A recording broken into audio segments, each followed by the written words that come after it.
Well, hello again. I am Teri Belf. I am the world's first Master Certified Coach, and this is part of a series on what differentiates or distinguishes a masterful coach. In this movie, we're going to go through point number 7 out of 10. And this one has to do, it's one of my favorites, with empowering clients.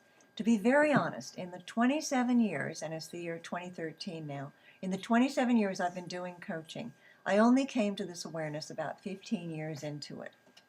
Because I know that the role of a coach is to empower the client to make the best choices that they can with the information available. And it's not my role to be the parent or enabling. Okay? So here are some examples of how this might happen. At the beginning of a coaching meeting, a coach establishes the focus, and we can call that the coachable result. And it syncs with the longer term results for the coaching engagement, which is usually 3 or more months. In our process, it's 5 months.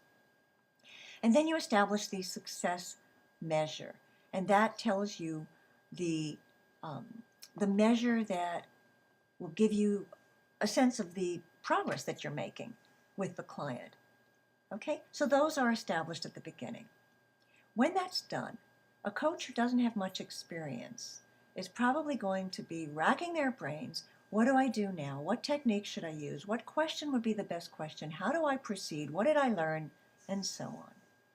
A masterful coach will give the reins to the client, part of empowering them. And you might hear a masterful coach saying, "So where would you like to begin now?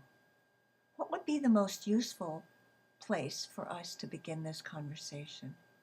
What might you learn as we talk about this and explore this further?" The reins are with the client. And this happens throughout the coaching meeting, not just at the very, very beginning.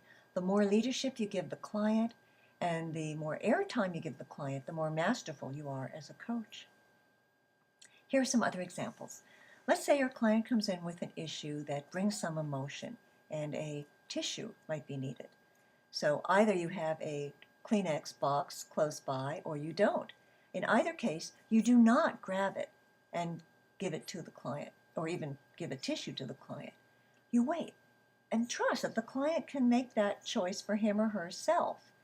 That's the role of the coach. Another example might be cell phones. Some coaches I know ask clients to turn off their cell phones. Once I got on this empowerment kick, I realized that I can trust the client to make the choices. So I'll say, feel free to leave your cell phones on. You know if you have something that's really important that you need to take to interrupt our meeting. So it's your choice. Another example might be how much time to spend on an issue. So if a client comes in and starts talking full force about something going on, and it may not even be relevant to what the agreed results are that you have, I would politely interrupt. So forgive me for interrupting. We're talking about something that's different from what we have agreed to in our contract. How much time would you like to spend talking about this? And by saying that, you're increasing the client's awareness that this might be outside of the bounds of coaching, and yet giving them permission to make that choice. Okay? The final example I have has to do with a client who comes in stressed. This is the one actually that brought to my awareness that I needed to focus on empowering clients more. I had a client who came in and was very stressed. And what I used to do was say, well, just relax, sit down, take a deep breath, okay? And I decided to see what would happen if I gave the client the lead. And I said, well, how do you transition from one situation to another? And the client said, frankly, I pace.